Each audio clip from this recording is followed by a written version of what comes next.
नमस्कार मंडळी, जय महाराष्ट्र. मी पी के भांडवलकर. चहावीत सत्ता या कार्यक्रमामध्ये तुम्हा सर्वांचं मी मनपूर्वक स्वागत करतो. आज आपण घेऊन आलो आहोत एक नवीन विषय. खास विषय म्हणजे भारत सरकारचे नवीन उच्च शिक्षण धोरण. आज या विषयावर आपण संवाद साधणार आहोत. ते म्हणजे शिक्षण तज्ज्ञ, गणित तज्ज्ञ, सामाजिक प्रश्नांची जाण असणारे कुलगुरू डॉक्टर सर्जेराव निमसे सरांबरोबर, ज्यांनी नांदेड विद्यापीठ आणि लखनौ विद्यापीठामध्ये कुलगुरू पद भूषवलेलं आहे. अनेक विद्यार्थी त्यांनी घडवलेले आहेत. आज आपल्या या खास चहावीत सत्ता शो मध्ये त्यांच्याशी आपण आज मनमोकळ्या गप्पा मारणार आहोत. चला तर मग करूयात सुरुवात.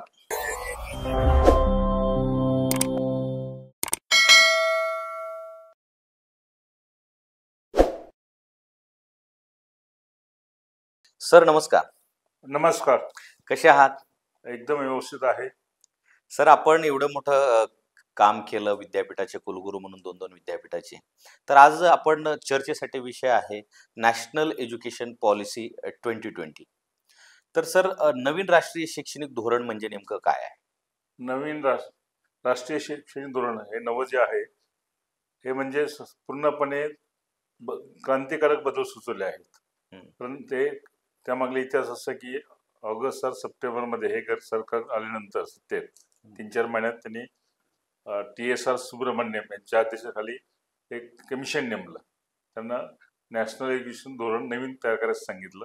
त्या कमिटी पुढे मी उत्तर प्रदेशचा प्रतिनिधी म्हणून, त्यावेळेस मी लखनौला कुलगुरू 2015ला, तर लखनौ विद्यापीठातनं मी पूर्ण प्रांताचं एक रिप्रेझेंटेशन केलं दिल्लीमध्ये की उच्च शिक्षणात काय बदल असावेत. बरोबर. नंतर 2015लाच मी इंडियन सायन्स काउन्सिलचा अध्यक्ष असताना एक मॅथमॅटिशियन होते, त्यांची ओळख मी मोदी साहेबांची करून दिली आणि त्यांनी नंतर त्यांना कमिशनमध्ये घेतलं. अशा रीतीने माझे 2 वेळा कमिशन इंटरॅक्शन झाली, इतर वेळी मेंबर्सची इंटरॅक्शन झाली आणि मी स्थापनेपासून कमिशन याचं इंटरॅक्शनमध्ये आहे.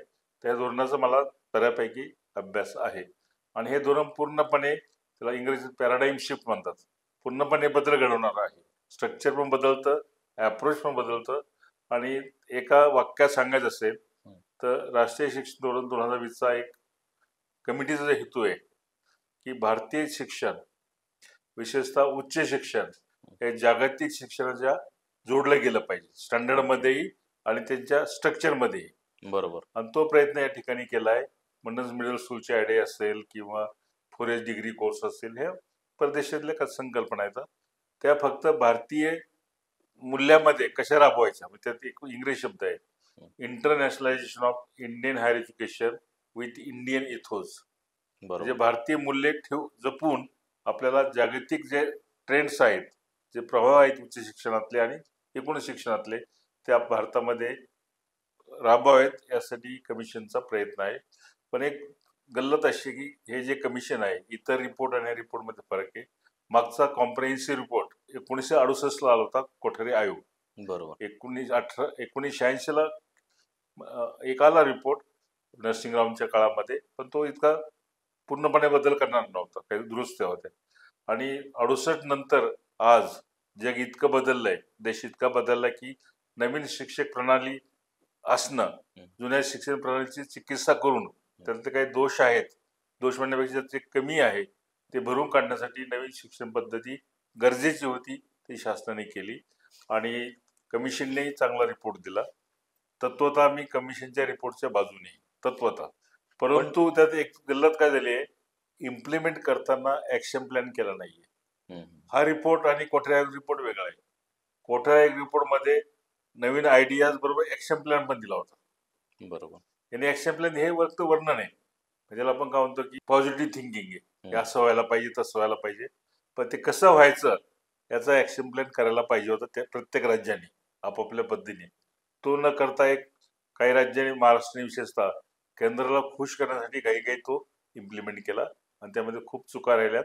त्यामुळे मला वाटतं की याच्याबद्दलचं पुनर्विचार, म्हणजे NEP ठेवायचं, म्हणजे अंमलबजावणीबाबत आपल्याला फेरविचार करण्याची गरज आहे. म्हणजे आता 1968चं धोरण असेल किंवा 1986चं धोरण, पण इतका गॅप का लागला की जग एवढं वेगाने प्रगती करते? 68ला आपण एवढे क्रांतिकारक बदल केले, +2 इंट्रोड्यूस केला, 11वी-12वी सेपरेट, आणि हे बदल जगामध्ये 40-50 वर्ष चालतच ना. मध्ये मध्ये छोटे छोटे बदल झाले ना. 86ला थोडा बदल झाला, 2000ला थोडा बदल झाला आणि 2014 म्हणजे इम्प्लिमेंट 2020, 6 वर्षानंतर इम्प्लिमेंट होतं ते. बरोबर. तर एवढा फरक चालतोच, एवढं होतोच ना, की तुम्हाला पूर्ण बदल करायचा असेल तर 40-50 वर्षाचा काळ हा जाऊ द्यावाच लागतो. पूर्वीची जी धोरणं आहेत त्याच्याशी तुलना करता ह्या धोरणामध्ये नेमके बदल कोणते केले? एक प्राथमिक शाळेपासनं तर प्री प्रायमरीची आयडिया केली आहे. हं. ती पूर्वी होतीच बालवाडी, पण या धोरणामध्ये ती नेहमीच्या शिक्षणाला जोडून घेतलेली. म्हणजे पहिला बरोबर. 5 जो आहे, तर हं. पहिली दुसरी अधिक पहिले 3 प्री प्रायमरी, आणि अशी अपेक्षा केली आहे की प्री प्रायमरी एज्युकेशन सर्वांनाच मिळालं पाहिजे. सध्या बालवाडीमध्ये 50-60% लोकांना मिळतं. असे अनेक युवक लहान मुलं आहेत, त्यांना 3 ते 6 वयोगटातली त्यांना प्री प्रायमरी एज्युकेशन मिळत नाही. आणि जगातलं असं संशोधन आहे, 3 ते 6 वयोगटात फक्त संस्कार करायचे असतात, ते काही फार शिकवायचं नसतं. बरोबर. संस्कार असतात ना, ते संस्कार करायचे, ज्या मुलांना होतात ते आयुष्यभर इतर मुलापेक्षा पुढे राहतात. बरोबर. म्हणून त्यांनी, आणि ते आपल्या घटनेच्या 45व्या कलमामध्ये स्पष्ट म्हणलंय, डायरेक्टिव्ह प्रिन्सिपलमध्ये, की भारतातल्या 3 ते 6 वयोगटातल्या मुलांसाठी काही ना काही अनौपचारिक शिक्षण प्रणाली असावी. ते या ठिकाणी केले. नंतर पहिले दुसरीचा नेहमीच मातृभाषेचा आग्रह केलेला आहे, बरोबर. आणि त्यांनी 3 त्रिभाषा सूत्र दिलेलं आहे.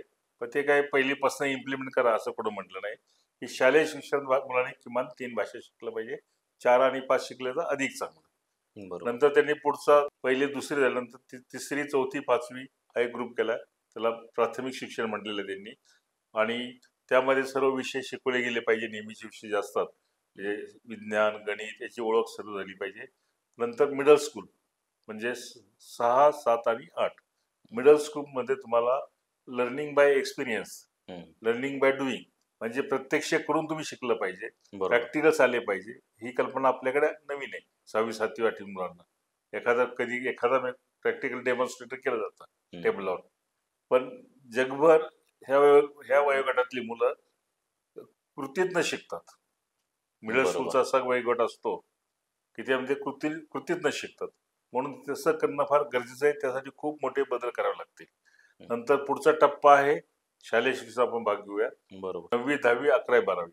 आता आर्ट्स, कॉमर्स, सायन्स जे आहे तसं करता एकत्र राहील. त्यात काय फार फरक पडणार नाही, फक्त नाव एक राहील. आणि कॉमर्सची मुलं कॉमर्स विषय घेतील, सायन्सचे सायन्स घेतील. जगभर असंच आहे की लेबलिंग नाहीये. आर्ट्स, कॉमर्स, सायन्स असं लेबलिंग नाही. विशेषतः अमेरिकामध्ये ते विषय त्या पद्धतीने निवडतात. हं. ते करणं या ठिकाणी गरजेचं आहे. आणि महत्त्वाचं म्हणजे 9वी ते 12वी हं. ह्या 4 वर्षामध्ये काही विद्यार्थ्यांनी बोर्डाचे काही क्रेडिट मिळाले पाहिजे, बरोबर. आणि त्या क्रेडिटच्या आधारे त्यांना व्यावसायिक अभ्यासक्रमाच्या प्रवेश मिळाले पाहिजे. हं. आज काय झालं की आपण नॅशनल टेस्टिंग एजन्सी NTA स्थापन केली. बरोबर. NTA मार्फत आपण टेस्टिंग करतो. काल परवा नीटची एक्झाम झाली, आणि बरोबर. ते इलिजिबिलिटी पण ते परीक्षा ठरवते, आणि एंट्रन्स पण त्यावर होतो. अशी अपेक्षा की अशा प्रकारचे टेस्ट फक्त इलिजिबिलिटी ठरली पाहिजे. 25 लाख मुलं बसले, त्या बाबतीत 2 लाख मुलं हे मेडिकल एज्युकेशनला पात्र आहेत, 3 लाख पात्र आहेत, एवढं ठरलं पाहिजे. आणि त्यांची ऍडमिशन यांच्या म्हणण्यानुसार, NEP नुसार म्हणण्यानुसार 9वी ते 12वी त्या विषयात जे क्रेडिट बोर्डाकडनं घेतले त्यावर त्यांचे ऍडमिशन झाले पाहिजे. तसं अजून कोणी या विषयाला ओपन केलं नाही. कारण त्या राष्ट्रीय शैक्षणिक धोरणात एक पूर्ण वाक्य आहे, एक पॅराग्राफ आहे, की भारतात जे टीचिंग शॉप तयार झालेत, हं. तुम्हाला आपल्या सगळ्याकडे माहिती आहे, कोचिंग क्लासेस. कोचिंग क्लासेस, तिथं असणारा पैसा रेग्युलर शिक्षण प्रणालीपेक्षा जास्त जास्त झाला. हे भारताच्या दृष्टीने धोक्याचं आहे. म्हणून ते का झालंच असतं की जर परीक्षा त्या कोचिंग क्लासला गेल्याने परीक्षा चांगला यश मिळत असेल, पालकाची काही चूक नाहीये. बरोबर. पण त्याचा दुसरा एक परिणाम असा झाला की आपल्याकडचं महाराष्ट्रातला अनुभव माझा आहे, सायन्स एज्युकेशन 11वी-12वीचं बंदच झालंय. हं. काही त्याला काही अपवाद असतील, सन्माननीय अपवाद, पण बहुतेक ठिकाणी अगदी चांगल्या कॉलेजमध्ये सुद्धा ते क्लासला टायअप करतात. मुलं 11वी-12वी तिकडे शिकतात. इथे स्टाफ नेमला असतो, त्यांचा भव्याचा पगार शासन देत असतं. बरोबर. संस्थेला काही देणं घेणं नसतं, ते पगार गव्हर्नमेंटने येतो. वर्गात जवळजवळ एम्प्टी बेंचेस असतात. हे चित्र अत्यंत धोकादायक आहे, आणि मुलं शिकतात क्लासेसमध्ये. मला अनुभव असा आहे की मी एका विद्यार्थ्याला विचारलं, 11वी सायन्सला कुठे प्रवेश घेतला, त्याला शाळेचं नाव सांगता येणार, बापरे. कॉलेजचं नाव सांगता येणार. तिने फक्त मला, मी आकाश क्लासेसला जातो. आणि काही बरीच मुलं अशी 11वी-12वीची अशी पास होतात की त्यांनी एकही प्रॅक्टिकली केलं नसतं. फक्त NTA नीट परीक्षेचा अभ्यासक्रम करायचा, JEEचा अभ्यास करायचा. बरोबर. ते रेग्युलर शिक्षणामध्ये जे आहे ना, मिडल स्कूल नंतर सेकंडरी स्कूल म्हणजे माध्यमिक शाळा 9वी ते 12वी तो टप्पा आहे. तो टप्पा आपल्याकडे पूर्णपणे डिस्टर्ब झालेला आहे. NEPच्या विपरीत घडत आहे. हे थांबलं पाहिजे. यासाठी विचारवंतांनी शिक्षणाने मतं मांडली पाहिजे की पटकन दुरुस्त करा. NTA ठेवा. नीट परीक्षा असू द्या, पण त्याचा उपयोग फक्त क्वालिफाय करण्यासाठी असू द्या. 4 वर्षे जे मार्क मिळवत होतो त्यावरतीच ऍडमिशन ठरवा. एका परीक्षेमध्ये जर तुम्ही ऍडमिशन ठरवली तर दरवर्षी घोटाळा होणारच. कारण 25 लाख मुलांचे आहेत, तितक्या पालकांचे स्टेक असतात. कोणी ना कोणी बदमाशी करण्याची शक्यता असते. यंत्रणेतलं कोणी कोटी रुपयाचा आमिष आलं तर तो फुटण्याची शक्यता असते. काहीतरी तो नाव घुसवण्याची शक्यता असते. तेव्हा ती परीक्षा ठेवा. ती फक्त एलिजिबल आहे का नाही, 25 पैकी 5 लाख मुलं एलिजिबल आहेत, त्याचे तुम्ही शाळेत 4 वर्षाची प्रगती आहे त्या प्रगतीच्या आधारे ऍडमिशन द्या. त्याचं कारण असं आहे की तुम्ही मॅन्युप्युलेट एक परीक्षा करू शकता, बरोबर, पण 4 वर्षे सतत प्रगती हे मॅन्युप्युलेट तुम्ही करू शकत नाही. मी स्वतः अमेरिकेत पाहिलंय. मेडिकलचे ऍडमिशन ह्या 4 वर्ष जे कॉलेज त्या स्कूलमध्ये असताना जे त्यांनी ग्रेड मिळवल्यात त्या ग्रेडचा एकत्रित अभ्यास करून दिल्या जातात. तो एक फायदा आहे. आणि उच्च शिक्षणामध्ये तो पूर्णपणे बदल आहे. बरोबर. उच्च शिक्षणामध्ये त्यांनी 4+1 म्हणजे 4 वर्षाचा डिग्री कोर्स आणि 1 वर्षाचा PG प्रामुख्याने सुचवलेला आहे. आणि ते स्ट्रक्चर अमेरिकन टाईप आहे. आणि त्यामध्ये तुम्हाला मेजर मायनर वगैरे आहे. आणि त्यात इतर क्रेडिट पण मिळाले पाहिजे, इंटरडिसिप्लिन मिळाले पाहिजे. पण तुमच्या प्रश्नात येईल ते पुढे. परंतु क्रांतिकारक बदल खऱ्या अर्थाने कॉलेज आणि विद्यापीठ शिक्षण आहे आणि संशोधन आहे, यामध्ये क्रांतिकारक बदल सुचवलेत. आता नॅशनल एज्युकेशन पॉलिसी 2020 मध्ये त्याच्यानुसार बहुविषयक शिक्षण योजनेचा काय उद्देश आहे? काय मल्टी डिसिप्लिनरी आणि इंटरडिसिप्लिनरी म्हणजे बहुशाखीय आणि आंतरशाखीय या दोन्हीचं महत्व सध्याच्या काळात खूप मोठं आहे. आज जर आपण पाहिलं, आपणास कल्पना नसेल, पण आपण जे नोबेल प्राइज विनर असतात, कारण नोबेल हे प्राइज हे जरा महत्वाचं आहे. बरोबर, जगात एक स्टँडर्ड मेंटलं जातं. तर नोबेल पारितोषिक बहुतेक अशा शास्त्रज्ञांना मिळतं की त्यांचा इंटरडिसिप्लिनरी अभ्यास आहे. पण काय होतं, दोन्ही शाखा टॉप पर्यंत न्यायच्या आणि एकमेकावर ज्या ठिकाणी हे होतं, दोन्ही शाखा एकमेकाला मिळतात, फिजिक्स आणि केमिस्ट्री टॉप लेवलला, त्या ठिकाणी अधिक चांगलं काही नवीन निर्माण करता येतं. म्हणून नवनिर्मितीच्या दृष्टिकोनातनं बहुविद्याशाखा आणि आंतरविद्याशाखा शिक्षण देण्याचं गरज आहे. परंतु माझा आता जो महाराष्ट्राने इम्प्लिमेंट केलंय, मी परत टीकात्मक बोलत नाही, महाराष्ट्राला हे दाखवायचं की आम्ही प्रथम NEP इम्प्लिमेंट केलंय. ज्या घाईघाईने जे 4 वर्षाचा प्रोग्राम दिलाय तो पूर्णपणे चुकीचा आहे. तो JR ने देता येत नसतो, त्या विद्यापीठाने ठरवला पाहिजे. आणि त्या ठिकाणी जो इंटरडिसिप्लिनरी आहे, बहुविद्याशाखीय आहे, तो एक एलिमेंटरी कोर्स घेतात. आता कॉम्प्युटर सायन्सच्या मुलांना हिंदीचा कोर्स देण्यात काय अर्थ आहे? मी विचारलं त्या कॉलेजला, माझ्याच कॉलेज लोकांनी विचारलं, BCS ची मुलं आहेत, BSc कॉम्प्युटर सायन्सचे, त्यांना अकाउंटिंग वगैरे दिलं पाहिजे. त्यामुळे ते सहज पास होतील म्हणून त्याला हिंदी, म्हणजे तुम्हाला कंप्लायन्स करायचा आहे. त्यांनी सांगितलं ना बहुविद्याशाखीय करा, एक कोर्स दुसरा दिला तोच. तसं नाहीये.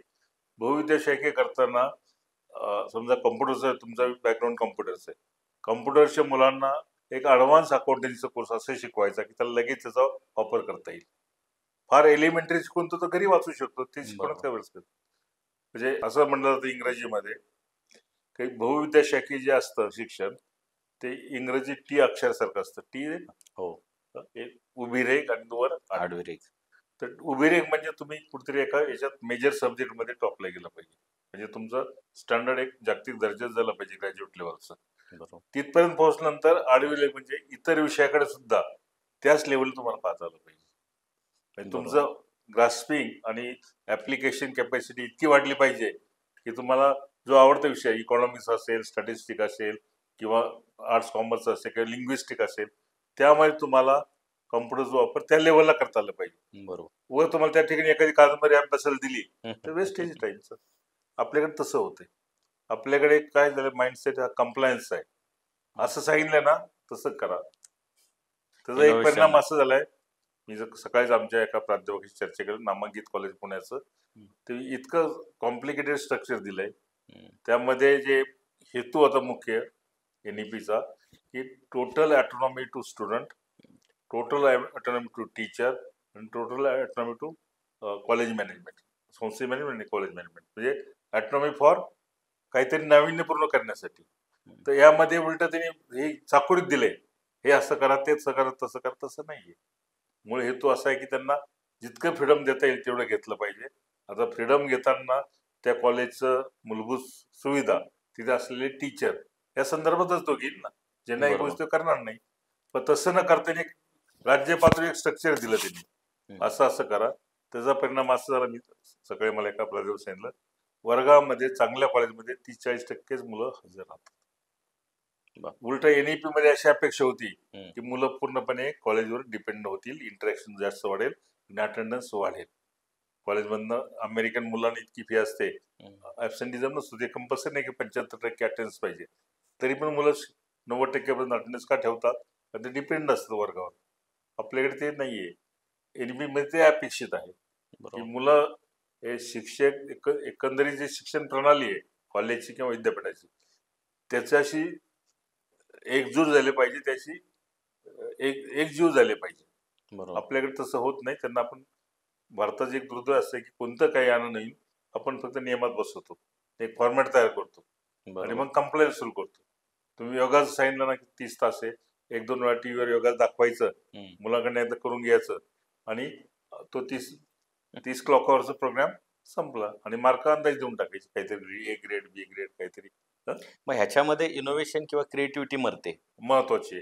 आणि मुलांना सेल्फ थिंकिंगला, म्हणजे उच्च शिक्षण असं पाहिजे की स्वतःचा विचार, त्याला टीम वर्क करता आलं पाहिजे, त्याला कोलॅबोरेशन करता आलं पाहिजे, त्याला प्रॉब्लेम सॉल्व्हिंग कॅपॅसिटी, प्रश्न सोडवण्याची जी हे असते, हातोटी असती, ती तो शिकला पाहिजे. सब्जेक्टचं नॉलेज शिकतोच, पण ह्या गोष्टी कळत कशाला पाहिजे. आणि नवनिर्मिती करायची ऊर्जा त्याच्यामध्ये निर्माण झाली पाहिजे. हे आहे आपल्या महाराष्ट्रात ज्या पद्धतीने इम्प्लिमेंट केला, टीका म्हणून म्हणत नाही, ते उलट नवनिर्मितीची ऊर्जाच नाही करून टाकली. ते नोकरीला प्राधान्य देत ते डिग्री घेतात. नाही, मग ते घेणारच ना.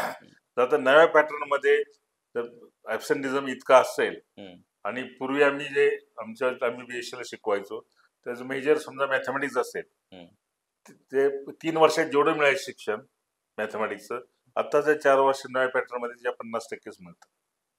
म्हणजे तुम्ही अकॅडमिक कंटेंट कमी केला, इंटरडिसिप्लिनरी म्हणजे आंतरविद्याशाखी किंवा बहुविद्याशाखी खऱ्या अर्थाने निर्माण होत नाही, ते फार लोअर लेवलला करतात. आणि जे इतर गोष्टी आहेत, इतर ऍक्टिव्हिटीज, त्या कंपल्सरी करून ते मग कंप्लायन्स सुरू झाला. तुम्ही NSS किंवा हे कंपल्सरी, लोक ठीक आहे करतात, मार्क मिळून जातात. पण हे सगळे चॉईसेस त्या मुलाला पाहिजे. कारण त्याचं वाक्य आहे की student shall be totally autonomous. बरोबर. आता तुम्ही बघा विषय काढला की नोबेल प्राइज विनर असतात, किंवा आपल्याकडं संशोधनात्मक दृष्टिकोन निर्माण होत नाही एज्युकेशन मधून. आपल्याकडं एक नोकरी पाहिजे म्हणून एक आपल्याला डिग्री पाहिजे असते, किंवा इंजिनिअरिंग आहे फॉर एक्झाम्पल, की काहीतरी क्रिएटिव्ह इनोव्हेटिव्ह करायला पाहिजे, त्यात रिसर्च व्हायला पाहिजे. पण तसं त्याला चालना मिळण्यासाठी काय आहे का पॉलिसी? तुम्ही थोडस पार्श्वभूमी सांगतो.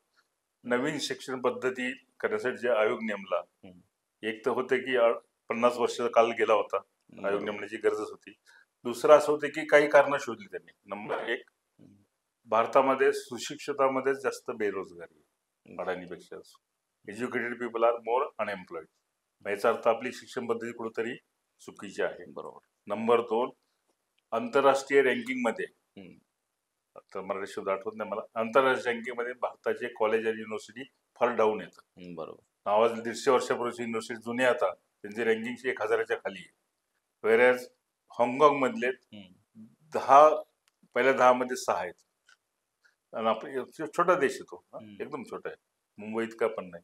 पण आपला एवढा मोठा देश असून, जगातली सर्वात मोठी शिक्षण पद्धती असून, आपल्या रँकिंग मध्ये आपण पुढेच नाही. Indian institute of science Bangalore थोडीफार कुठेतरी 150-125 दरम्यान असते. परंतु अगदी सिंगापूरचे युनिव्हर्सिटी पहिल्या 10 मध्ये किंवा पहिल्या 20 मध्ये येतं, आपण पुढेच येत नाही. हे सुद्धा लोकांनी जाणलं की आपलं शिक्षण पद्धती कुठेतरी दोष आहे, म्हणून आपण जागतिक रँकेत येत नाही. म्हणजे कंटेंट मध्ये दोष असेल किंवा अंमलबजावणीत दोष असेल, हा एक दुसरं कारण झालं. आणि तिसरं एक तर बेरोजगारी.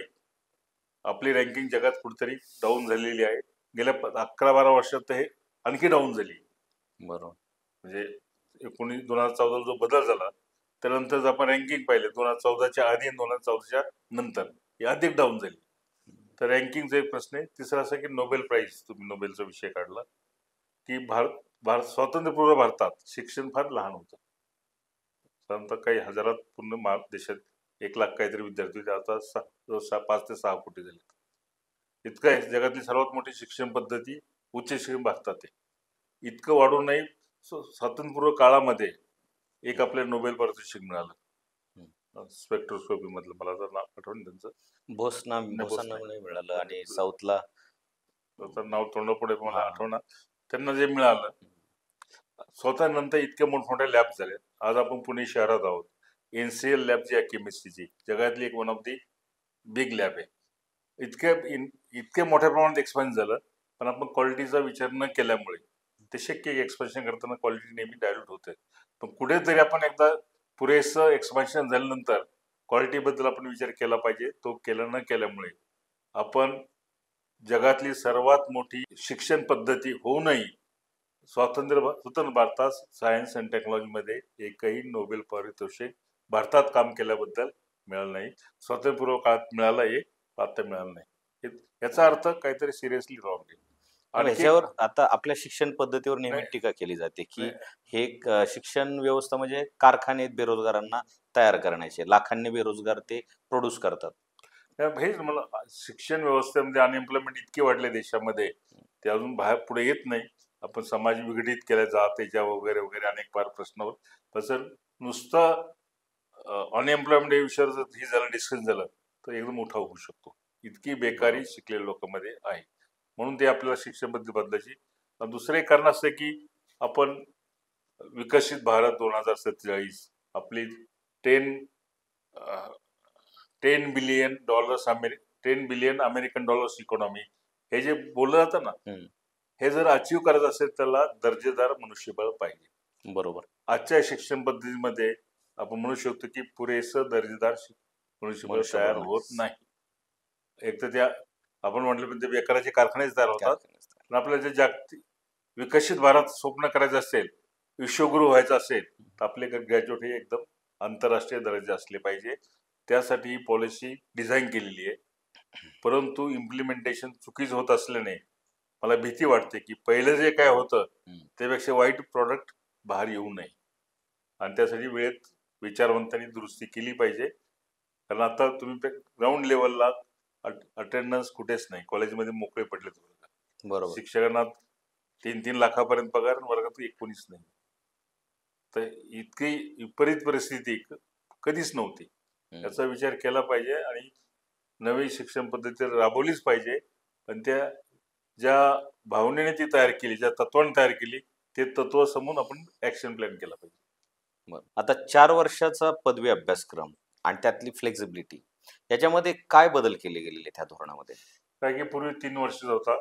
जर प्रदेशात तुम्हाला MS ला ऍडमिशन पाहिजे असेल, ते जाऊन 1 वर्ष करायला लागायचं. मग MS ला ऍडमिशन, मास्टरला ऍडमिशन ते मिळायचं. म्हणून 4 वर्ष केलं. आणि यामध्ये असं अपेक्षित आहे, समजा आपल्याकडे मला 180 क्रेडिट काहीतरी 4 वर्षाचे, त्यापैकी जर ज्याचे 90 क्रेडिट होतील तो त्याचा मेजर विषय. बरोबर. आणि पण तशी हे क्रेडिट त्यांनी 4 वर्षात मिळवायचे अशी व्यवस्था होती की जो आपल्या चॉईसने 4 वर्षात मिळेल आणि आपोआप ज्याचे जास्त झाले तो त्याचा मेजर होईल. पण आपल्याकडे GR काढून पहिल्या वर्षाला तुमचा मेजर ठरवा, नंतर खूप टीका झाल्यानंतर ते केलं दुसऱ्या वर्षापासून तुमचा मेजर विषय ठरवा. नव्या पॉलिसी ते अपेक्षित नाही. मेजर विषय आपोआप आपसूक आला पाहिजे बाहेर. ज्याचे मिनिमम क्रेडिट मेजर लागतात तो शेवटच्या वर्षी पूर्ण करेल ना, त्यानुसार त्या मेजर विषय झाला पाहिजे. म्हणजे फ्लेक्झिबिलिटी जी आहे, लवचिकता जी आहे ती आपण घालून टाकली. आता academic bank of credit he concept काय आहे आणि ह्याचा विद्यार्थ्यांना कसा फायदा होतोय? अकॅडमिक क्रेडिट बँक जे आहे ती जगभर मान्य केली जाते आणि त्यामध्ये जर इन्स्टिट्यूट स्टँडर्ड असेल, तिथे जे क्रेडिट मिळवले, जर करिक्युलम पाहिला जातो, त्याचे मिळालेल्या परीक्षेमध्ये क्रेडिट पाहिले जातात आणि ते क्रेडिट तुम्हाला ट्रान्सफर करता येतात. म्हणजे तुम्ही समजा पुण्यामध्ये शिकून तुम्ही कॉलेजमध्ये काहीतरी क्रेडिट मिळवले, विद्यापीठ पुणे विद्यापीठ आहे, काही कारणास्तव तुम्हाला हिमाचल प्रदेशमध्ये जावं लागलं, तर हे क्रेडिट तिथे काउंट होतात. परदेशात सुद्धा कधी कधी आपले क्रेडिट होतील असं नाही, पण ते चेक करतात इंटरव्ह्यू घेऊन वगैरे, तर इकडे ट्रान्सफर तेवढं तुम्हाला तिथला वर्कलोड कमी होतो. त्यामुळे आजच्या काळामध्ये जेव्हा मोबिलिटी इतकी वाढली, जगभर माणूस संचार करतो, तर क्रेडिट सुद्धा एका ठिकाणून दुसरीकडे गेले पाहिजे. बरोबर. आणि ही संकल्पना चांगली आहे, इम्प्लिमेंटेशन प्रामाणिकपणा झालं पाहिजे. आता याच्यामध्ये, या धोरणामध्ये मातृभाषेतून उच्च शिक्षणाचा जो प्रस्ताव मांडलेला आहे, तो कितपत योग्य वाटतो? तुम्हाला काय वाटतं ते? माझं मत असं आहे की प्राथमिक शिक्षण हे मातृभाषेत झालं पाहिजे. हं. माध्यमिक शिक्षण मातृभाषेत आणि काही भाषेत शिकलं पाहिजे. आणि उच्च शिक्षण इंग्रजी किंवा कोणती एक आंतरराष्ट्रीय भाषेत शिकलं काही फरक पडत नाही. फक्त त्याला मराठी पर्यायी शब्द माहीत पाहिजेत. बरोबर. म्हणजे जो इंग्रजीमध्ये शिकेल जो कन्सेप्ट, तो त्याला तितक्याच क्षमतेने मातृभाषेत सुद्धा समजून सांगता आला पाहिजे. टेक्स्ट बुक सर्व इंग्रजीत आहेत. तुम्हाला रिसर्च हे बाय अँड लार्ज जे फ्रंटियर रिसर्च ना, जे आघाडीवरचं संशोधन जे आहे, बरोबर. ते सर्व इंग्रजीमध्ये तुम्हाला उपलब्ध होतं. तर मातृभाषेचा विनाकारण जास्त आग्रह धरल्यामुळे तुमच्या मुलांना ते लाभ जे घ्यायचे आंतरराष्ट्रीय लाभ, त्यापासून ते वंचित होऊ शकतात. म्हणून आपण मराठी स्वरूपात मातृभाषेचा आग्रह केला पाहिजे. तुम्ही जे काही शिकता ते तुम्हाला मराठीत जाणणाऱ्या माणसाला समजून सांगता आलं पाहिजे. इतका आग्रह ठीक आहे. पण पूर्ण मातृभाषेचं MSc करायचं, टेक्स्ट बुक सगळे इंग्लिशमध्ये, हा मराठीत करणं, ते हायब्रिड होऊन जाईल सर. बरोबर. आणि आता एमफिलचा जो प्रश्न आहे की एमफिलचा अभ्यासक्रम रद्द केला गेला ह्या धोरणात, मग त्याची नेमकी कारण काय आहेत? काय मी सांगितल्याप्रमाणे 4 वर्षाचा डिग्री कोर्स केला. बरोबर. 3 वर्षाचं ऑप्शन ठेवलंय, पण बहुतेक महाराष्ट्रात 4 वर्ष सर्वांनी घ्यायचं ठरलं. आणि 1 वर्षाचा PG कोर्स. तर काय होतं, 4 वर्षात तुम्ही सर्व नॉलेज त्या सब्जेक्ट मिळवलं पाहिजे याची अपेक्षा आहे. जे पूर्वी MSc पर्यंत तुम्हाला त्या मॅथमॅटिक्स असेल, MSc पर्यंत जो कंटेंट होतो तुमचा मॅथमॅटिक्सचा, तो पहिल्या 4 वर्षात मिळाला पाहिजे अशी अपेक्षा आहे धोरणामध्ये. आणि मग 1 वर्ष जे आहे PGचं, त्यामध्ये तुम्हाला एखादे स्पेशलाइज विषय घेऊन त्यामध्ये प्रोजेक्ट करावा अशी अपेक्षा आहे. जे MPhil ला तुम्ही हेच करत होता, बरोबर. ते तुम्ही ऑलरेडी मास्टर लेवलला आणल्यामुळे MPhil डिग्रीची गरज नाही. बरोबर. आता अगेन तिथे प्रश्न आहे की खरंच आपल्या लहान तालुक्या कॉलेजला जिथं BSc 4 वर्षाचं केलंय, तिथं काहीच युनिव्हर्सिटी नाही, त्याला MSc पर्यंत शिक्षण मिळेल का? कारण त्यांनी PG ला काय अपेक्षित केलंय, या नव्या फॉर्मॅटमध्ये, नव्या मध्ये तुम्हाला जे पूर्वी MSc पर्यंत शिक्षण मिळायचं, ते तुम्हाला BSc पर्यंतच मिळून जाईल. म्हणून तुम्हाला MSc ला MPhil लेवलचं पॅटर्न करता येईल. पण मला भीती वाटते की 4 वर्षात मास्टर लेवल इतकं शिक्षण मुलाला मिळतं का नाही याबद्दल प्रश्न आहे. बरोबर. सर, UGC, AICT, NCT यासारख्या संस्था एकत्र करून HECI म्हणजेच higher education commission of India तयार करण्यामागचा उद्देश नेमका काय? काय आहे की HECI ही चांगली संकल्पना आहे. बरोबर. 29 जुलै 2020 ला नॅशनल एज्युकेशन पॉलिसी कॅबिनेटमध्ये मान्य केली, म्हणून त्याला 2020 म्हणतात. परंतु त्यातले जे मेन मेक आहे, HECI higher education commission of India स्थापन करावं. आणि त्याला 4 व्हर्टिकल्स असावेत. एक regulating authority, national authority for regulating higher education, ती एक काउन्सिल असावी. दुसरी काउन्सिल ग्रँट देणारी असावी. तिसरी काउन्सिल नॅक सारखं असावी, मल्टिपल नॅक असतील. आणि चौथी ही जनरल काउन्सिल असेल, ती ॲडवायझरी असेल. आता जे 14 काउन्सिल आहेत ना, एकूण 14 काउन्सिल, तर मेडिकल सोडल्यास बाकी सर्व काउन्सिल एकत्र करून ही जनरल काउन्सिल सुचवली. म्हणजे HECI टॉपला आणि खाली 4 ब्रँचेस. बरोबर. रेग्युलेटरी एक, फंडिंगचं एक, नॅक्स म्हणजे रँकिंग करण्याचं एक, आणि चौथं ॲडवायझरी. तर हे जे काउन्सिल आहेत सध्या, त्यांचं खूप पॉवर आहे. बरोबर. अनेक वाम मार्गाने ते पैसे कमवतात. तर त्यांचे पॉवर ह्या याच्यात काढून टाकलेले आहेत. ते फक्त फॅसिलिटेटर, नॉट रेग्युलेटर. म्हणजे फक्त त्यांना उपाय सुचवा की समजा एखादा हे असेल, फार्मसी कमिशन असेल, काउन्सिल असेल, किंवा ते AICT असेल, AICT ने फक्त आपला टेक्निकल ग्रॅज्युएटला काय आलं पाहिजे हे फक्त ठरवायचं. ते ग्रँट नाही, काय नाही. आणि त्यासाठी त्यांनी मॉडेल सिलेबस तयार करून द्यायचे. ते सिलेबस इम्प्लिमेंट झालेच पाहिजे असं नाहीये. थोडक्यात त्यांचा रोल हा ॲडवायझरी ठेवलाय. तर 12 ते 14 काउन्सिल आहेत ना, बरोबर, त्याचा ॲडवायझरी ठेवलाय. त्यांनी फक्त एक एक आदर्श दिला पाहिजे, हे असं केलं पाहिजे, तसं केलं पाहिजे. त्यांचे जे आता जे लिगल पॉवर आहेत ना ते काढून टाकले. परंतु ह्या काउन्सिल इतक्या सध्या स्ट्रॉंग झाल्यात तर HECI इम्प्लिमेंट करायला ते होऊ देत नाही. बरोबर. कारण HECIचं आणखी एक स्वप्न असं आहे, त्याचा जो चेअरमन असेल किंवा प्रेसिडेंट म्हणा त्याला किंवा चेअरमन, हा एक नॅशनल लेवलची व्यक्ती पाहिजे. वन्स अपॉइंटेड त्यात इंटरफिअर होता कामा नाही. असं म्हटलं की HECI top most person shall be at the arms distance, म्हणजे एक हात दुरावर पाहिजे गव्हर्नमेंटपेक्षा. बरोबर. आजच्या गव्हर्नमेंटमध्ये प्रत्येक ठिकाणी आपले माणसं, आपले विचारसरणीच्या माणसं नेमाची इतकी घाई झाली आहे, त्यांना HECI तत्वता मान्यच होऊ शकत नाही. आणि त्यामुळं काय होतं, मी आधी म्हटल्याप्रमाणे वरचं तुम्ही स्ट्रक्चर बदललं नाही आणि खाली बदल करतायत, तर हे हायब्रिड होऊ शकतं ना. बरोबर. मी आधी त्याला 4 व्हर्टिकल्स आहेत आणि त्यानुसार ते केलं पाहिजे. पण महत्वाचा मुद्दा असं की जसा इलेक्शन कमिशनर हा निवडला जातो आणि त्याला विरोधी पक्ष नेता असतो वगैरे वगैरे, तितक्या इंडिपेंडेंटली किंवा त्यापेक्षा जास्त इंडिपेंडेंटली HECIचा बॉस प्रमुख निवडला गेला पाहिजे. तसं आता होत HECIच निर्माण केलं नाही आणि ते वन्स अपॉइंटेड त्याला इंटरफिअर करता कामा नये.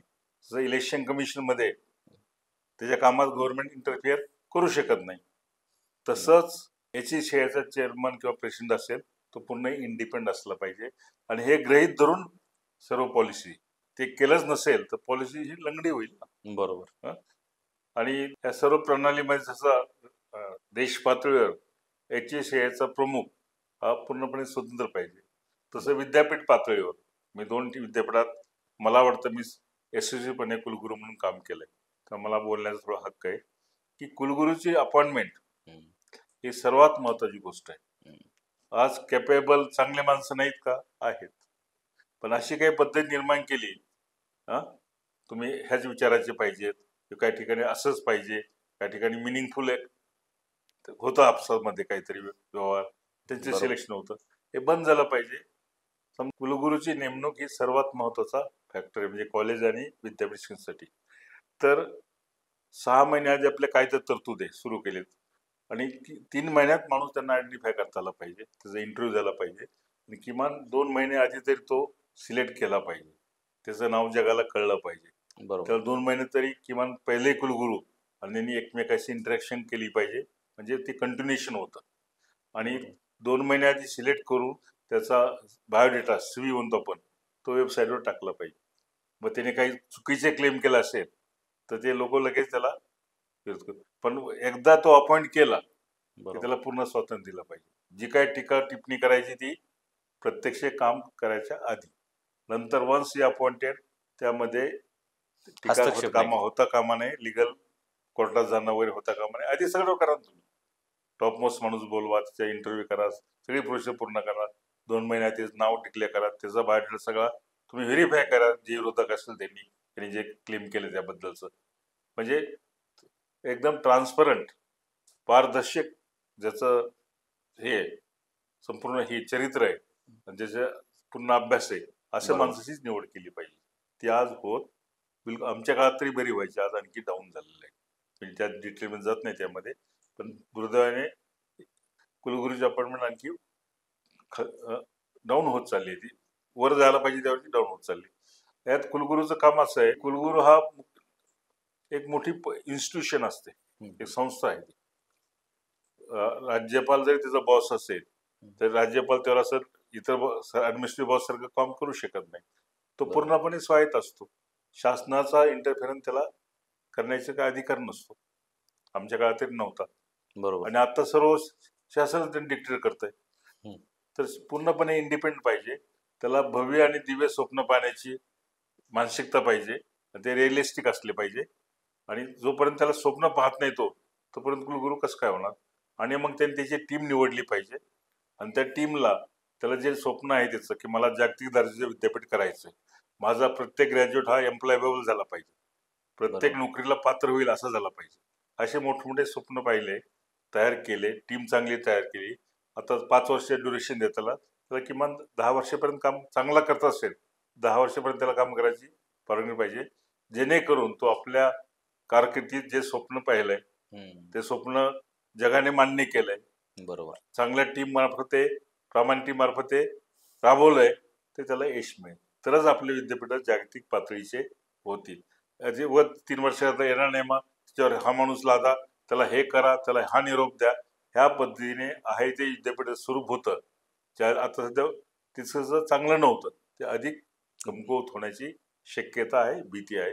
आणि ज्यांना कोणी याच्यात आहेत बरोबर. त्यांना सर्वांना मान्य की गेल्या 5-10 वर्षामध्ये विद्यापीठाचं खिळखिळेपणा अधिक झालेला आहे. बरोबर. आता मला एक गोष्ट जाणून घ्यायची, की शैक्षणिक संस्थांना जी ऑटोनॉमी देण्याबाबतचं जे धोरण आहे, ती काय सांगतं आणि ह्याचा खरंच फायदा होईल का? कारण काय की जगभर हे ऑटोनॉमी असते, स्वायत्तता असते. शिक्षक हा इंडिपेंडंट असतो. अर्थात तो सिलेबस तयार करतो, तो अनेक एक्सपर्टकडनं हे करतो, बरोबर. इव्हॅल्युएट करून घेतो, पण तो स्वतः करतो. जोपर्यंत माणूस स्वतः करत नाही ना, तोपर्यंत त्याची इन्व्हॉल्वमेंट तितकीशी वाढत नाही. त्यातलं जे हे गुणवत्ता आहे ती वाढत नाही. तर सिलेबस तयार करणे आणि मुलाचं हे करणं, मूल्यांकन करणे हे ऑटोनॉमीमध्ये अपेक्षित आहे. ऑटोनॉमीमध्ये हे पण अपेक्षित आहे की शक्यतो तुम्ही आत्मनिर्भर झालं पाहिजे, अगदी आर्थिकदृष्ट्या सुद्धा काळाच्या ओघामध्ये. आणि ऑटोनॉमीला तसा दुसरा पर्याय नाहीये. पण आपण काय करतो, जुन्याच मानसिकतेमधनं, जुन्याच फ्रेमवर्कमधनं ऑटोनॉमी आपण लावतो, ती फेल होणार. बरोबर. ऑटोनॉमस कॉलेजचा प्राचार्य हा जसा कुलगुरू पूर्णपणे स्वतंत्र बुद्धीचा पाहिजे, तर त्या पद्धतीचा प्राचार्य पाहिजे. ऑटोनॉमस कॉलेज काय, कोणत्याही कॉलेजमधले किंवा विद्यापीठातले शिक्षक हे पूर्णपणे गुणवत्तेवरच निवडले गेले पाहिजे. तशी पद्धत विकसित केली पाहिजे. आज जर पाहिलं कॉलेजेस इकडे तिकडे फार वेगाने हे मूल्य घसरत चालले आणि ज्याच्याकडे पैसा नाहीये, गुणवत्ता आहे, त्याला संधी, काही सन्मान्य अपवाद आहेत 5-10%, पण बरोबर. त्याला शिक्षकाची नोकरी, प्राध्यापक नोकरी मिळेलच याची खात्री राहिली नाहीये. आणि असे जर प्राध्यापक नसतील त्या लेवलचे, तर ऑटोनॉमी ही निश्चितपणे ही अयशस्वी होईल. प्राचार्यांना काम करण्याला पूर्ण मुभा. प्राचार्य हा स्वप्नाळू किंवा भव्य स्वप्न पाहणारा पाहिजे, ते प्रत्यक्षात आणण्याची तिचा ऊर्जा पाहिजे, तेवढी ईर्ष्या पाहिजे. आणि त्याला जे साथी आहेत, जे प्राध्यापक, ते गुणवत्तेवर आधारित निवडले गेले पाहिजे. या सर्व गोष्टी एकत्र घडून आल्या तरच ऑटोनॉमी यशस्वी होईल. पण सर ह्याच्यामध्ये काय होतं, की बरेचदा निवडताना आर्थिक व्यवहार होतो. हा. पण आता मागणी होते, की महाराष्ट्र लोकसेवा आयोगातर्फे निवडावं. तर हे कितपत योग्य वाटतं तुम्हाला? कारण लोकसेवा आयोगाला हे काम होणार नाही. आपल्या लोकसेवा आयोगाची परिस्थिती माहिती आहे, जर रेग्युलर त्यांना काम होत नाही, तर एक एक त्याला पर्याय आहे की जसं मी लखनौला होतो, उत्तर प्रदेशमध्ये हायर एज्युकेशन कमिशन आहे आणि त्याचा अध्यक्ष हा रिटायर, हा हायकोर्ट जज किंवा सुप्रीम कोर्ट जज असतो. म्हणजे चांगलं व्यक्तिमत्व असतं आणि ते सगळे व्हाईस चान्सलर त्याचे मेंबर करून घेतात. आणि दरवर्षी प्रत्येक विद्यापीठाला रोटेशननी ते परीक्षा घेणं राज्य पातळीवरची आणि नंतर इंटरव्ह्यू घेणं हे काम सोपं जातं. आणि ते मेरिट लिस्ट करतात आणि त्या मेरिट लिस्टच्या बाहेरचे मग तुम्हाला घेता येत नाही. 1 किंवा 2 चान्स देतात. तर महाराष्ट्रातलं हे जे वाईट प्रथा आल्यात, पूर्वी त्या चोरून होत्या, थोड्या प्रमाणात होत्या, आता उघडपणे त्या मोठ्या प्रमाणात त्याचं म्हणजे त्याचं हे झालं काय, त्या पद्धतीचं विकसित झालं. उच्च शिक्षण विकसित होण्याऐवजी या वाईट प्रथाच विकसित झाल्या. ते थांबायचं असेल तर हायर एज्युकेशन कमिशन हे नेमलं गेलं पाहिजे, त्यातनं सिलेक्शन केलं पाहिजे. त्याला दुसरा पर्याय राहिला नाही. खरी तत्वतः ठीक आहे, ज्या संस्थे आहे त्या संस्थेने निवड केली पाहिजे, पण त्या निवडीमध्ये आता गुणवत्ता राहिलेली नाहीये. आता शिक्षण संस्थांचे मूल्यांकन आणि ॲक्रिडिटेशन पद्धत काय बदल सुचवते आणि त्याच्याबद्दल तुम्हाला काय वाटतं? काय की पूर्वी मी बऱ्याच केलं, नंतर मी बंद केलं 18 नंतर, ज्यावेळेस वाममार्गाचा वापर सुरू झाला मोठ्या प्रमाणात. आता मध्ये पाहिलं असं सीबीआयची रेड आणि ते किती पैसे पकडले, किती कोटीचा व्यवहार झाला एका इंजिनिअरिंग कॉलेजला ग्रेड देण्यासाठी आंध्रामधल्या. ते सर्व बॅकग्राऊंड पाहता मला त्यातनं बाहेर पडलो, मी जात नाही. पण पूर्वीची पद्धत चांगली होती. 3 किंवा 4 दिवस फिजिकल इन्स्पेक्शन, तो ग्रेड आधारित असायची. बरेच प्रश्न असते त्यामध्ये आणि ते बरे करून मूल्यमापन करायचं. आता काय झालंय की 70% ऑनलाईन केलंय. म्हणजे तुम्ही जो डेटा देताना तुम्ही मॅनिप्युलेट करू शकता. बरोबर. नंबर 1. नंबर 2, 30% जरी टीम जी येते त्यामध्ये जी टीम मेंबर निवडण्याची प्रथा आहे, तिथे पण तोच प्रश्न आलाय की आमचेच लोक असले पाहिजेत. बरोबर. आमचेच लोक असले पाहिजे म्हणजे अगदी पोरकट मुलं माझ्या एका टीम मध्ये आल्यापासून मी जाण्याचं बंद केलं. काहीतरी उद्योग व्हायचा, झालाच पुढे उद्योग तो. तर आपल्या नोकऱ्याला मी ते सोडून दिले. तर टीममध्ये चांगले लोक नेमून, असे खूप लोक आहेत ना, रिटायर लोक आहेत, 60 वर्ष वयाचे आहेत, ज्यांना त्यांना काहीच इतर काहीच नाही, फक्त काहीतरी चांगलं काम करायचे, अशा लोकांच्या टीम निवडून तिथं पाठवल्या पाहिजेत. त्यांच्या मार्फत इव्हॅल्युएशन केलं पाहिजे. हे ऑनलाईन मला वाटतं त्यात फ्रॉड खूप होतात. आता आपण पाहतो की नाव नाही सांगत, असं एक तालुका प्लेस नाही, तिथलं कॉलेज, ते काही इन्फ्रास्ट्रक्चर नाही, त्याला A+ मिळाली, आणि पुण्यातल्या एक नामवंत कॉलेजला फक्त B+ मिळाली. हे का होतं? हे मॅनिप्युलेशन नव्हतं. तर नियम ठीक आहे, एक ग्रेड कमी जास्त होऊ शकते, ए मिळायला पाहिजे, A+ मिळाली, किंवा A+ मिळायला पाहिजे होती, ए मिळाली, तिथपर्यंत भेदभाव होऊ शकतो. पण आता फार मोठा भेदभाव होतं, त्यामागे कारण हे वेगळीच आहेत. आणि त्यामुळे आपल्याला तो नॅक्स जी पद्धत आहे असेसमेंटची, याचा पुनर्विचार पूर्णपणे केला पाहिजे. त्यातलं करप्शन हे पूर्णपणे थांबवलं पाहिजे. सरकारने आश्वासित केलंय, त्यांनी मान्य केलंय की नॅकमध्ये करप्शन होतं आणि ते आम्ही थांबविणार. चांगली बाब आहे, त्यांनी मान्य केलं, पण त्यांनी तितक्याच प्रामाणिकपणे ते लवकर थांबवलं पाहिजे. आता हे जे धोरण आले, ह्या धोरणामध्ये, ह्या पॉलिसीमध्ये ग्रामीण भागातील विद्यार्थ्यांना कितपत फायदा होतो? काय झालंय की ग्रामीण शहरी हा भेदभाव टेक्नॉलॉजीमुळे नाहीसा झाला. तुम्हाला टेक्नॉलॉजीमध्ये डिजिटल टेक्नॉलॉजी अशी आहे, ती गरीब श्रीमंत ग्रामीण शहरी असा भेदभाव करत नाही. जे शहरातल्या मुलाला मिळू शकतं, श्रीमंत मुलाला मिळू शकतं, तेच नॉलेज डिजिटल टेक्नॉलॉजीमुळे ग्रामीण भागात मिळू शकतं आणि गरिबांनाही थोडंफार खर्च करून मिळू शकतं. तेव्हा तो भेदभाव जरा कमी झाला, टेक्नॉलॉजी जर चांगल्या अर्थाने वापरली तर. आणि त्यामुळे हा एक फक्त आहे की ग्रामीण भागातले प्रश्न वेगळे असतात. त्यांचा शिकवताना, करिक्युलम करताना त्या भागाचा विकास करण्याचं नॉलेज त्यांना दिलं गेलं पाहिजे, किंवा विशेष असे स्किल डेव्हलप केले पाहिजे. तो थोडाफार फरक राहील, पण मोठा बदल काय होणार नाही. कारण मूलतः नव्या पद्धतीमध्ये, डिजिटल रिव्होल्युशनमध्ये एक करावं लागेल की मुलांचं जे आहे ना, जे आपण मुलं सहज वाचू शकतात, बरोबर, ऑनलाईन करू शकतात, त्या वर्गात शिकवण्याचा 8 तास का करायचा? त्यामुळे आता सगळे कॉलेजेस रिकामे कसे राहिलेत? तर मला वाटतं मी न आला तरी मी फर्स्ट क्लास मिळवतो. बरोबर. तुमचे परीक्षा खूप कडक करा, परीक्षेमधलं जे कडक नॉलेज लागतं त्यांना ऑनलाईन उपलब्ध करा, ते घरी करतील. फक्त काही महत्वाचे प्रश्न, प्रॉब्लेम सॉल्विंग, आणि तुम्हाला प्रॅक्टिकल गाईड मधनं हे, आणि काही स्किल जेवढं डेव्हलप करायचं असेल तेवढं पुरतंच कॉलेज पाहिजे. जे जे काही तो ऑनलाईन करू शकतो ते घरी केलं पाहिजे. 5-6 तास कॉलेजचा आग्रह सोडून दिला पाहिजे. 3 तास कॉलेज चाललं तरी चालेल, पण त्याला असाइनमेंट अशा द्या, तो घरी 4-5 तास दररोज काम केलं तरच तो वर्गात राहू शकेल. आणि असाइनमेंट करताना मग त्याला टीचरची मदत करावी लागते. बरोबर. तर तासानंतर करू शकतो. म्हणजे आपण जे ना लेक्चरिंग पद्धत, ते लेक्चर अत्यंत स्टँडर्ड पाहिजे, आणि ते दिवसात मर्यादित पाहिजेत, 2 किंवा 3. बाकी सर्व असाइनमेंट आणि त्याचं इव्हॅल्युएशन हे फार सिरियस झालं पाहिजे. तो मुलगा ऍक्टिव्ह राहतो. बरोबर.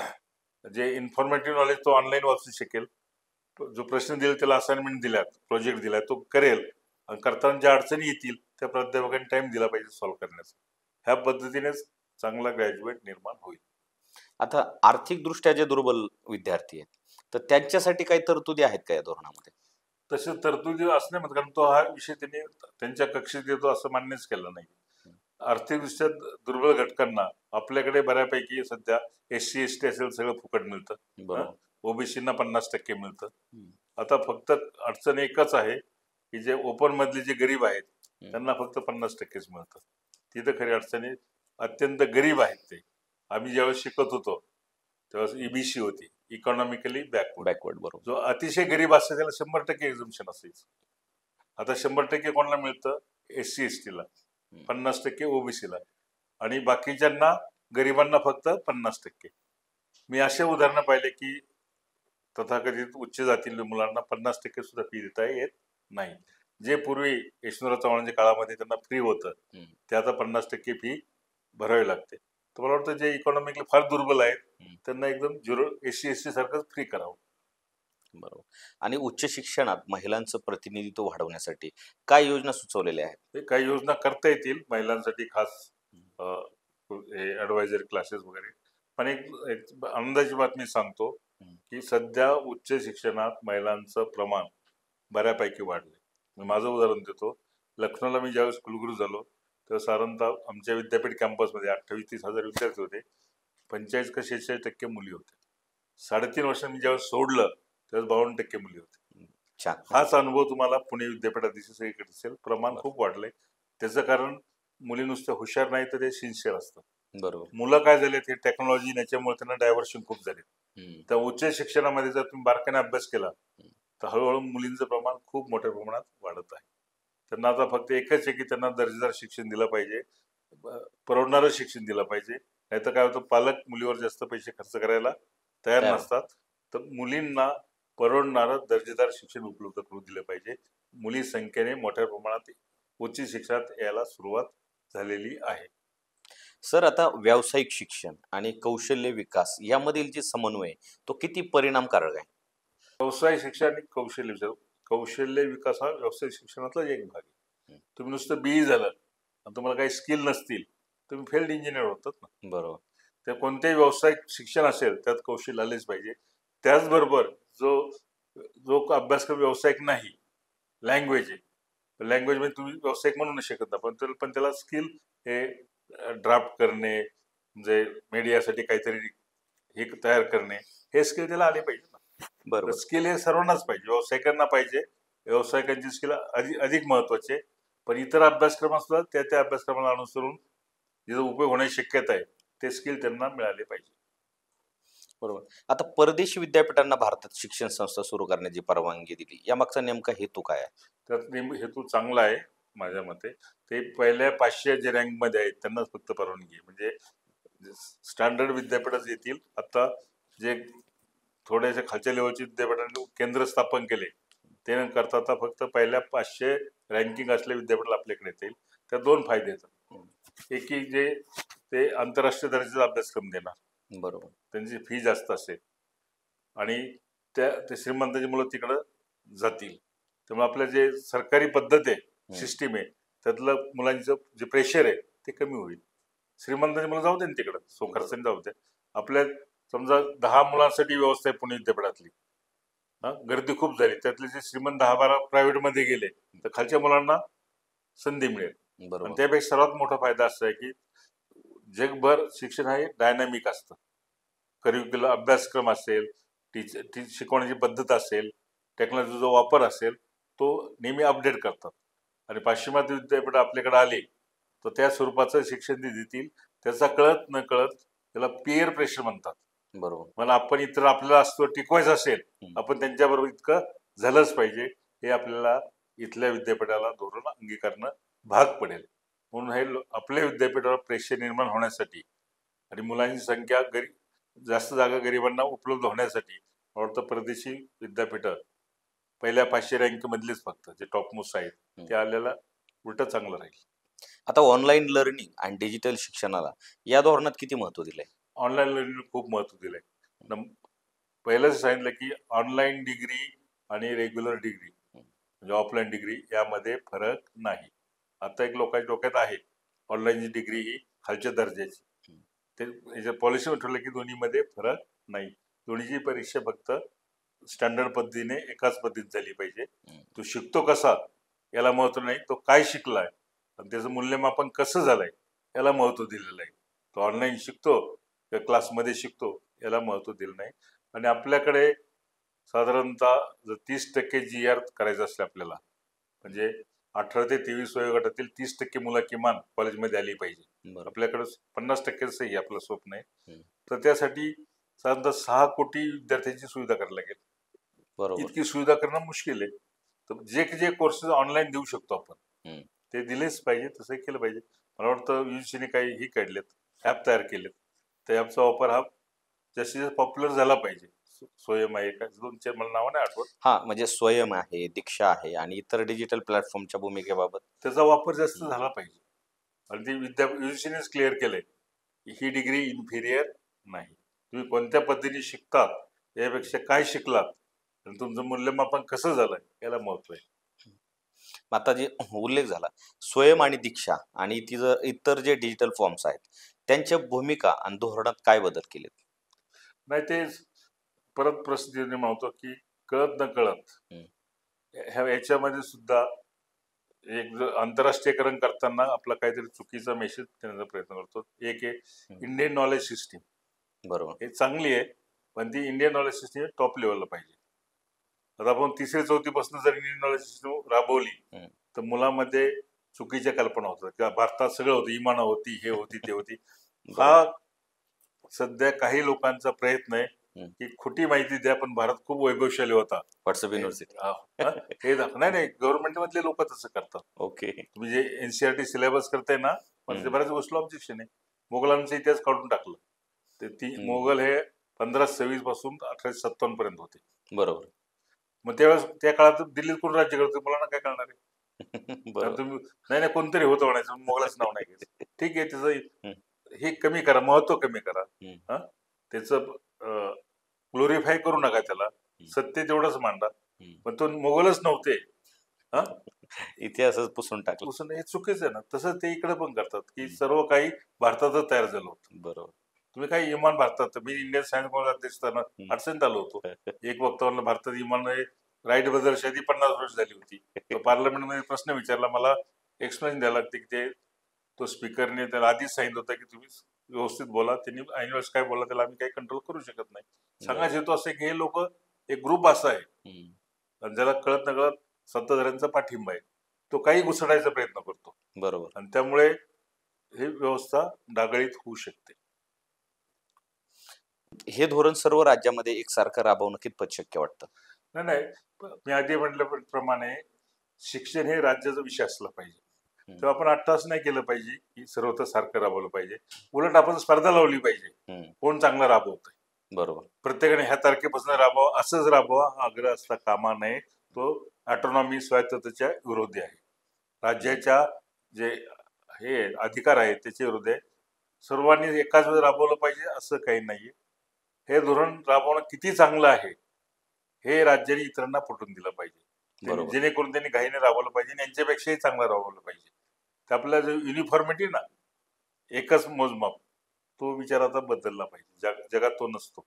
बरोबर. इतरांपेक्षा चांगलं करणं हेच शिकायचं असतं, फक्त इतरांसारखं शिकायचं नसतं. आता उच्च शिक्षण संस्थांनी NEP 2020 लागू करताना कोणत्या अडचणींचा सामना केलेला आहे? एक सर्वात असं की NEP इम्प्लिमेंट करताना गुणवत्तेवर आधारित असलेले शिक्षक मुबलक प्रमाणात उपलब्ध पाहिजे. बरोबर. आता 4 वर्ष डिग्री कोर्स आहे. आपल्या तालुक्याचे कॉलेज 3 वर्ष होतात. 3 वर्षाच्या डिग्री कोर्सला जे लागणारं हे मूलभूत सुविधा त्या नव्हत्या. तर 4 वर्ष कसं असणार आहे? आणि शासन काही देत नाही. सर्वात महत्वाचं म्हणजे मूलभूत सुविधा. पूर्वीचे काही डोनेशन मिळायचे, लोक द्यायचे पैसे, ते आता बंद झालेले आहे. तुम्हाला सरकारच्या पैशातनंच मूलभूत सुविधा, काही कॉलेज म्हटल्यास तुम्ही जे चालू शकत नाही त्यांना बंद करा, पण जे चांगले कॉलेज आहेत त्यांना दिल्या पाहिजे. आणि त्या ठिकाणी साधारणतः 70 ते 80% प्राध्यापक वर्ग हा उपलब्ध करून दिला पाहिजे आणि त्यांचं सिलेक्शन आधी म्हटल्याप्रमाणे गुणवत्तेवर झालं पाहिजे. आता शिक्षकांची तयारी व प्रशिक्षण या दृष्टीने धोरण किती पुढारलेलं आहे? म्हणजे शिक्षक तयारी गृहीत धरलं की शिक्षण हे ऑनलाईन राहिलं पाहिजे, अपडेट राहिलं पाहिजे. त्याचं त्यांना काही त्यांचे हे वर्ग भरतील, काय ट्रेनिंग होईल, पण ट्रेनिंग होण्यापेक्षा स्वतःची ट्रेनिंग करणं फार महत्व आहे नवीन धोरणामध्ये. बरोबर. सर्व गोष्टी ऑनलाईन असल्यामुळे ते नेहमीच अपडेट राहिलं पाहिजे. आता तुम्ही व्यवसायात काम करता, तुम्ही अपडेट राहण्याचा प्रयत्न करत नाही का? बरोबर. पण दुर्दैवाने शिक्षण पद्धती लोक अपडेट राहत नाहीत. अनेक शिक्षक जुन्या काळातले असे येतात, आता पगार त्यांना चांगला मिळतो, चांगली गोष्ट आहे. 2-2-3 दिला वही जे तयार केली एकदा, ती 5-6 वर्ष तीच वही चालवतात. बरोबर. हे अपडेट करणं प्रामुख्याने जबाबदारी त्या व्यक्तीची आहे, त्या प्राध्यापक. तुम्ही त्या व्यवसायात राहताना तुम्ही कायम अपडेट झालं पाहिजे. बरोबर. काही प्रमाणात संस्था चालकांनी आणि काही प्रमाणात राज्य सरकारने अपडेट होण्यासाठी सुविधा निर्माण केल्या पाहिजे, पण अंतिमतः जबाबदारी अपडेट होण्याची त्या व्यक्तीची, त्या प्राध्यापकाची असली पाहिजे. आता ही नॅशनल एज्युकेशन पॉलिसी 2020 ही उच्च शिक्षणाला रोजगारक्षम बनवेल का? काय वाटतं तुम्हाला?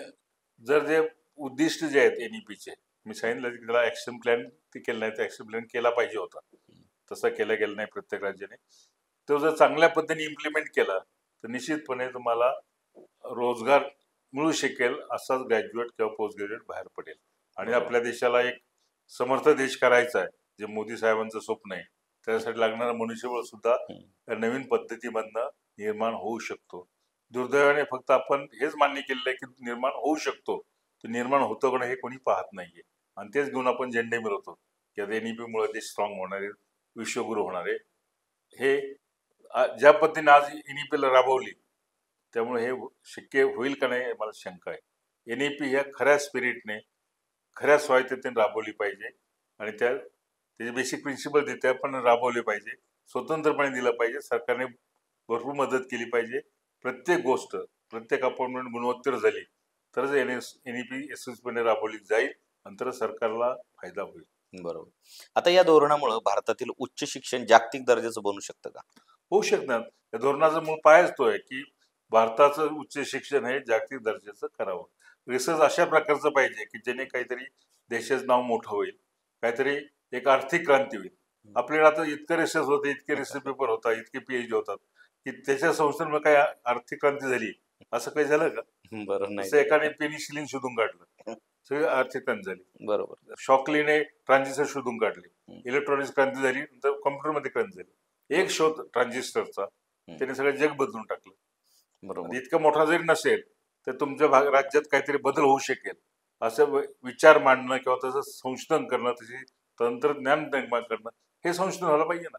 नुसतं 5 पेपर पब्लिश केले, तुम्हाला प्रमोशन मिळालं किंवा तुम्हाला डिग्री मिळाली, हे संशोधन काही मर्यादेपर्यंत ठीक आहे. पण खरं संशोधन असं पाहिजे की त्यात समाजाच्या विकासाचा त्यामुळे परिणाम होईल, लोकांना त्याची नोंदच घ्यावी लागेल, अशा प्रकारे संशोधन होण्याची गरज आहे. ते NEP मध्ये अपेक्षित आहे. आता विद्यार्थ्यांनी या धोरणाचा कसा फायदा करून घ्यायला पाहिजे? तर म्हणजे आता विद्यार्थ्यांची चूक नाही काही. ह्या धोरणानुसार महाविद्यालय आणि विद्यापीठ यांनी कारभार केला पाहिजे आणि विद्यार्थ्यांनी महाविद्यालय विद्यापीठावर विश्वास टाकून त्यांचे काही तत्व आहेत की विद्यार्थी हा पूर्णपणे स्वायत्त पण तो तितका जबाबदार असला पाहिजे, हे ते मांडलेलं आहे. म्हणजे ऑटोनॉमी विथ अकाउंटेबिलिटी. विद्यार्थ्याला सुद्धा तो स्वायत्त पाहिजेच आहे, पण तितकं स्वायत्तेची जबाबदारी त्याच्यावर स्वतःवर पाहिजे. ते जर केलं आणि विद्यार्थी बिचाराही असतो, तुम्ही कशा प्रकारे शिक्षण उपलब्ध केले त्यानुसार तो वागतो. बरोबर. तर विद्यार्थ्याला फार चॉईसेस कमी आहेत आपल्याकडे. बरोबर. तरी पण चॉईसेस चांगले उपलब्ध करून देणे हे समाजाची आणि राज्याची जबाबदारी आहे. चांगले महाविद्यालय चांगल्या पद्धतीने NEP राबवणे, या गोष्टी केल्या. आज चित्र दुसरं आहे. बरोबर. म्हणजे मी नकारात्मक बोलत नाही, पण तुम्ही जर कोणा लोकांशी बोलला तर लोक सगळे NEPच्या विरोधीच बोलतात. मला त्याचं दुःख होतं. ही एक चांगली हेतूने काढलेली पॉलिसी तितक्याशा चांगल्या पद्धतीने न इम्प्लिमेंट केल्यामुळं ते टीकेचं एक हे झालं, लक्ष झालं आहे, ते चुकीचं होतं. आता आपण एक शेवटाकडे घेऊयात. शेवटचा प्रश्न घेऊ. पुढील 10 वर्षात नॅशनल एज्युकेशन पॉलिसी 2020चा प्रभाव कसा असेल आणि तो आपण कसा मोजू शकतो? NEP 2020च्या आधारे पुरेसं मनुष्यबळ निर्माण होऊन आपल्याला आपल्या GDP ग्रोथ मध्ये वाढ झाली पाहिजे. आपण एक जागतिक आर्थिक महासत्ता, लोकसंख्येने महासत्ता आहे आपण. बरोबर. आर्थिक लोकसत्ता निर्माण होण्याच्या वाटेला लागलं पाहिजे. NEPच्या आधारे आज जगामध्ये नोकऱ्याची कमी नाहीये. म्हणजे प्रॉपर मॅनपॉवर डेव्हलप होत नाही, ही खरी अडचण आहे. भारतीय नागरिकांना जगभर नोकऱ्या मिळू शकतात. बरोबर. जगभर नोकऱ्या मिळवण्याची कुवत निर्माण केली पाहिजे. तर आपल्याला दुसरी लोकांची बेरोजगारी कमीत कमी होईल. जे आळशीच आहेत त्यांना काहीच करायचं नाही तर राहू दे बेकार.